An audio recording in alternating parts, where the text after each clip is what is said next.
নমস্কাৰ। এইটো ভিডিঅ'ত আমি আলোচনা কৰিম গুৱাহাটী ইউনিভাৰ্চিটিৰ দ্বিতীয় ছেমৰ ৰিজাল্ট কেনেকৈ চাব পাৰি। এইটো ইয়াৰ বাবে আমি গুগলত চাৰ্চ কৰিব লাগিব সমৰ্থ.গুৱাহাটী।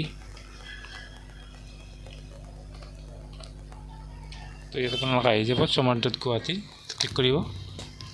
প্ৰথম যিটো ৱেবছাইট পাব এইটো ক্লিক কৰিব, student sign in student portal. তো ইয়াত আপোনালোকৰ ৰেজিষ্ট্ৰেশ্যন নম্বৰটো দিব আৰু পাছৱৰ্ডটো ইয়াত দি দিব। আপোনালোকে যেতিয়া ছাবজেক্ট ছিলেক্ট কৰিছিল কেইদিনমান আগত যিটো পাছৱৰ্ড দিছিল সেইটো দি দিব। ইয়াত লগ ইন ক্লিক কৰিব।